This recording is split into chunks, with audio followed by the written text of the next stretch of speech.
What's good, y'all? It's the Demouchet REACT, and we're back with another video. Who we got today, C? Today we're back with another American reaction. Yes. Super excited about this video, guys. If you're new to us And we're new to you, make sure you scroll down, hit that subscribe button, and turn on the post notification bell because we're on the road to 100K. And we cannot get there without you guys, all right? Join the family. Without further ado, let's get into the video. Is running out of water. After 3 years of unprecedented drought, it could be the first major city in the world to go dry, and nearly a dozen more around the world are facing the same risk. This is supposed to be Cape Town's main dam, but it's looking more like a desert. Did the city of Cape Town fail to act early enough? It's always easy in retrospect to say, well, we could have started earlier. If day zero arrives. It's always mind-boggling, like when the water dries up and disappears. That's what we on. Right, that's when you be having rain. That's when we gotta do the rain dance, and then we gotta start praying. You feel me? We gotta start finding out where the well's at. Right. So this was posted a couple years ago. Not long ago. Years ago is not long ago. Okay.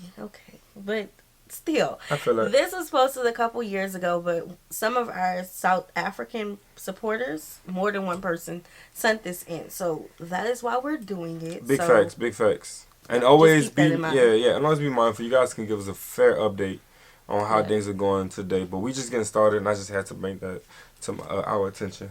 You know?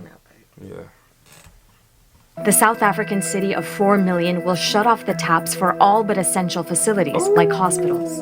We're praying for a lot of rain. In a region defined by deep racial and economic disparity, the threat of dry taps is highlighting the stark divide between the haves and the have-nots. White people always go to water, but here by us, we're suffering from water.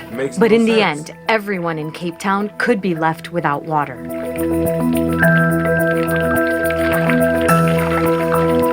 Man, when hard times bring y'all together, stay together. I don't wait until another hard time to find out how we're going to do it. Stay together so y'all never have to do it again or go through something like this again. And in general, just for anybody that's listening, like, hard times shouldn't have to bring y'all together for one time. It should do that for eternity. Right.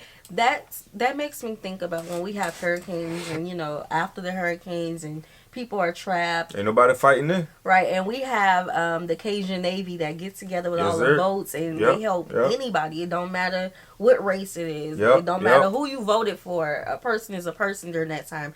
I wish those times could last forever. Make it last forever. Because soon as election time come around, it's back everybody to the back in their own little, in their corner trying to see what they're going to get out of it. Yeah, so let's see what happens. We're in Newlands, which is an affluent suburb at the slope of Table Mountain. Its natural spring has always provided water for local residents, but now thousands come from miles away as early as 5 a.m. to fill up their jugs. This is now a common sight in Cape Town. Long lines at one of the city's natural springs where people are collecting fresh water in an attempt to conserve the ever-scarce municipal water coming from the tap. It's a time-consuming but cost-effective alternative to buying water. Sometimes there's no money for water, so we must come here. How worried are you about day zero when the taps might run dry? It's for me so worried because this is my foster care child and it's HIV positive and I can't give him tap water with this medicine. So I must buy water. Government must try to sort the stuff out, this problem out, because why people like us don't have a lot of money. Some enterprising Cape Townians are turning crisis into opportunity with online offers to deliver water for those willing to pay. Others are selling rainwater collection tanks and installing water collection systems in homes. It's smart business since water, especially bottled, has been in high demand. When day zero appeared imminent, bottles would sell out in stores. Now, many Cape Townians have settled into the realization that conservation is their new way of life. The situation is very bad, but we're coping. We're getting used to this, collecting water every third week. This is the new normal, we'll have to adjust to it. Scenes like this are not what most outsiders think of when they hear Cape Town. The coastal city is better known as a tourist destination with multi-million-dollar beachfront properties. But 3 years of unprecedented drought and rapid population growth, coupled with inadequate planning, have plunged this paradise into panic. This is Cape Town's main reservoir, supplying more than half of the city's water. I should be underwater right now, but as you can see, there is none in sight. The reservoir is down to just 10% of its capacity. Wow. The last 9% of the water is unusable because of the high mix of sand in it, making it almost mud. The winter rainfall runs from May to August, but rain alone is unlikely to save Cape Town. Instead, city officials are instructing residents to limit their daily water use per person to 50 liters, or 13 gallons a day. There are signs all around town reminding people to conserve, and some public spaces have already shut off their taps. So as you can see in this public restroom, but also being, connected to a large body of water, is anyone important water? Right. Like, we have these boats that come in with everything else that is in need for a business to thrive. But then when people are in jeopardy and they don't have nothing to lean on, they got to wait in line at 5 in the morning, 4 in the morning until who knows noon. You know what I'm saying? When does these big boats come in with like barrels and barrels of water to help, just pass out? Why we gotta pay for that? In other places of the country. I wonder, was this just? Well, I guess it was just Cape Town, huh? Now, it's the body of water that disappeared. And that's the crazy part. And Cape Town is on the coast. That's the crazy part. So it's like, look. Like, look, they hit the switch or something. They put a plug. They drained it. They just stopped raining, I guess. Man. For a while. Climate can be funny sometimes. Yeah. I wish this was like a video that would tell us the update instead of us having to go find out the update. Because now I'm like, hold up. And I want to say things, but then I'm like, this was a while ago. Right. You know what I'm saying? It's like we can't put 2 to 2 together without learning or understanding how this even came about and how things are going now. So it's like... Yeah. Signs saying that washing hands is prohibited. In fact, the fixtures on all the sinks are removed. And over here, there's a sign that says that due to the current water crisis, showers and some taps have been disconnected. In February, farmers opened their dams to allow about 2.6 million gallons of water to flow to the drought-stricken city. Such combined efforts have helped to push back day zero. But the doomsday remains a moving target in a city where a water crisis only highlights the deep disparity between residents. What's now considered the new normal for all Cape Townians is everyday life for Black residents living in townships. Under the apartheid system, Blacks were forced to live in barren, under-resourced communities called townships like this one, where they continue to live today. Shepherd is among the 25% of Cape Townians who live in townships, all of which combined use less than 5% of the city's water. They don't have taps in their homes or toilets or showers. So every time you need to get water, this is what you do? This is what I do, yes. What about when you want to wash yourself, shower? No, there's no showers. You must drink water and go to the home, put some water on the kettle, light the kettle, and you just throw it in the bath, and you wash yourself. How many times a day do you do this? Or how many times a week? A week, I can say maybe 20 times. 20 times a week? Yes. I asked Shepherd to show me how he fills what he calls his bath. Maybe we took half of this, you see. You fill half this up? Yes. Then you take the Esmarex and the soap. Then you wash here. When I'm finished, I wash throw the towels there and take the water, throw it there by the drain. Do you feel like now that everybody in Cape Town is suffering from a water shortage, that the richer people and the white people are getting a glimpse into your experience? It's not the same. Not the same here in South Africa. White people always go to water, but here by us, we're suffering from water. So you mean to tell me that they home chilling? Money in the bank, AC blowing, water running in their tub for their babies, and they look across the same, city that, they just about living in. And they see the other side suffering. Wow. And nobody got up to go do nothing or lend a hand. I'm pretty sure somebody had to say, you know what, I got a heart. Y'all didn't think about it until y'all were going through the same thing that these people go through on a daily basis. I think you guys sent this in. I made a comment in the video. I was saying I couldn't imagine living in a house that didn't have water. Like, I remember when my grandparents would tell me that their not restrooms, but bathrooms would be outside. And I remember saying I couldn't imagine living like that with no water. And just to see it in 2023. I mean, even in a city, go ahead, baby. Even in a city that has like a big tourist industry, that's a little bit heartbreaking. Yeah, very much so is. A lot. It is heartbreaking, man. But I mean, we have, we grew up in the projects, we grew up in the hood. We know about the walking up the stairs all the way to the top of your house, and you know what I'm saying. Then the whole complex may be out for a few days or something, and you gotta boil your water, you gotta heat it Especially up. You know what I'm saying? You gotta throw it, even in natural disasters. We gotta do all that just so we can make sure our water is preserved correctly. Yeah. So yeah. But water is essential to living. Your daily living. You use water to bathe yourself, to cook, to you got a price on it though. That's sad. Townships already experience regular water shutoffs, and city officials say they'll be exempt from a citywide shutdown on day 0. The city's conservation campaigns are instead targeted at suburbs, which are among the most water wasteful. They're also where most white residents live. Anita Shapiro is doing her best to meet the city's water guidelines. Her family doesn't water their lawn or fill their pool and have learned to collect rainwater. Did you know any of this before? No. No. So you basically had to learn the piping, the water infrastructure of this whole house. Yes.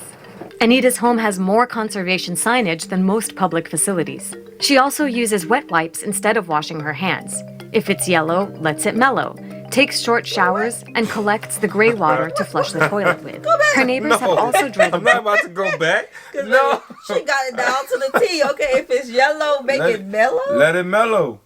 I don't know. Somebody Google that. What that mean? I never heard it like that before. Leave it alone. Okay. Well, she got a lot of signs. I'm gonna need to read her signs because I love recycling, and just being honest, we're American, so we're not really, depending on where you're from, your family, you're not really, it's not forced for us to recycle or to do any of those things. We recycle bags. We've always recycled bags. Yeah, them little trash bags coming handy. And cans, so aluminum, but I want to get into these things, Yeah, I feel that. Rainwater. I think so. She collects the rainwater, she filters it, right? Yeah, well, it's rainwater is fresh. Borehole and let her draw groundwater from it. How do you feel about the fact that Cape Town has gotten to this point of severe water shortage? It's quite shocking, I think, to first contemplate the thought of there being no water in taps. I mean, we grew up with this magic that you open a tap and there's water, and you suddenly have to realize it's not magic. There's politics behind it, there's dams behind it, there's engineering behind it, and people have failed us. The local government has failed us, the national government has failed us. Officials are now scrambling to construct 3 expensive but temporary small-scale desalination plants that would purify seawater into drinkable water delivered through taps. A 2-year plant seems kind of just like a Band-Aid and not a long-term solution. We don't know whether it's going to rain, we don't know what the conditions are going to be, so it buys ourselves time to just get additional water into the system. The second thing is it also provides us enough time to make sure that we get the long-term desalination and the permanent desalination plant up and running. So this is like... Yeah, so basically they're going to build all this up together, find a pipe that they connect it to and just give it back to the community. Yeah, that's what I was thinking. Yeah. I'm not an engineer or anything, so I don't really know the logistics of all that, but baby, look, I've been like, baby, get that bucket. We're going to go down to the ocean. We're going to go filter us some water ourselves. I guess so. We going then. We're going to find something, baby. Get all that water. I mean, filter it out. Mm-hmm. Shoot. Put it to use. Buying time in a very expensive way. I won't say it's just buying time. I think we need to provide water and we need to get self-sufficient. We want to get the sustainability back, and we need to make sure that the Cape Town has got enough water to drink. But knowledge of the impending crisis goes back decades. So why is the city only now taking serious action? I asked the deputy mayor, who was recently put in charge of dealing with the water crisis. I went to the Theewaterskloof Dam yesterday. I saw how shockingly empty it is, but that didn't happen overnight. So did the city of Cape Town fail to act early enough? It's always easy in retrospect when you know that you had that situation to say, well, we could have started earlier. And obviously, if we had started earlier, we would have been in a more comfortable position. But we would still have to be in a position where we had very significant water restrictions in order to get through this period of crisis. During my time here, the drought was declared a national emergency. There are skeptics who say that the Democratic Alliance, which runs the city of Cape Town, waited for things to get this bad in order for the national government run by the ANC to come and shoulder the burden. What do you say to that? Well, I mean, that's pathetic, to be honest. This crisis came upon us through the lack of rainfall, and everyone has acknowledged for the last 3 years that there is inadequate rainfall. The national government, in terms of the South African Constitution, is responsible for bulk water supply. So it has been their responsibility to step up to the plate. In the meantime, the city is taking additional steps, including lowering the pressure in its water system, installing larger desalination plants, tapping into aquifers in mountains for groundwater, and turning wastewater to drinking water. So we went from 3 million people to 4 million people overnight. And so the ability of the city to service people is stretched because you have this massive growth in population, but there's a lag in the economic growth. What's happening here in Cape Town can't be dismissed as unique. Only 3% of the water covering the Earth's surface is fresh water, and already more than 1 billion people around the world live in water-scarce regions. The UN has projected that the global demand for fresh water will exceed the supply by 40% in 2030, and that's due to population growth, climate change, and human action. Meanwhile, in Cape Town, as the city struggles to push back day zero, its citizens are forced to change their relationship to water and how they use it, possibly forever. Okay, so what I can say to that is, ever since we've been adults on our own, ever since so long ago, it's always been written on like our water bills to conserve water. Mm-hmm. So to shut the water off as you're brushing your teeth, and they even taught us that as children, because I remember they came out with the big toothbrush and the big toothpaste and how it went all over and then the water. So we've been taught this as children, but like we're from a state that is dealing with climate change. So climate change is real, and a lot of people don't realize that. Like soon, especially with what is it that we saw in New York is gonna be, they say that it's projected to be underwater soon, so they're trying to make they're sinking in because of the buildings. They're like, the it's weight heavy. of the buildings. It's getting heavy out there in New York. Y'all going through a lot right now, but y'all need to be on your toes and be 2 steps ahead. I know Mississippi was dealing with shortage of water for a water crisis. I think that it's the people's responsibility, and I'm not saying the people in the environment, but the people who has the power to see these things, to oversee it, and make an announcement that, hey, we have these issues that can potentially happen. It's like a weather storm. If you know that a hurricane is coming, you give the people an advancement to say you may have to evacuate. I don't know if you guys in Cape Town was given any advancement to say you got to save water, you got to preserve any of those such, but that should have been 2 steps planned ahead to make sure that y'all shouldn't have to suffer at any cause behind this. I mean, of course, people going to go through some trials behind it, because families with lack of money and things of that nature. But like for the people that's in high power and positions that like she just spoke with, I forgot what gentleman he was. The mayor. The mayor, like they're supposed to have another level of responsibility to say that this is what's going on, this is what we need to do to make sure it never happen again, and to just have something in in case program. So you guys don't have to suffer in any sort of form, Right, because that the reservoir was mighty dry. Okay, and she said she should have been underwater. That's a problem. So how y'all didn't see that happening before it happened? They did. They said in 17 years it'll be no water.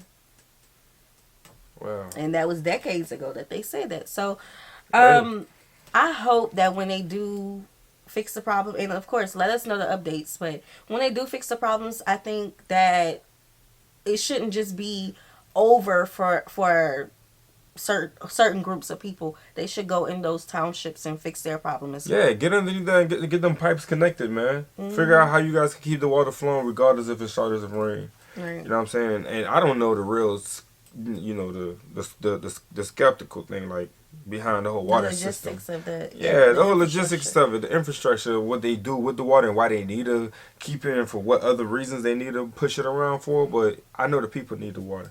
Right. So, water is essential to life, So let's give it up for our engineers. Okay, let us know the updates, guys. We hope you guys enjoyed this video with us. Like this video, subscribe, turn on the post notification bell. We have enabled our super thanks if you like to support the channel that way, as well as our reaction request form is in our description box below. We'll see you soon. Peace.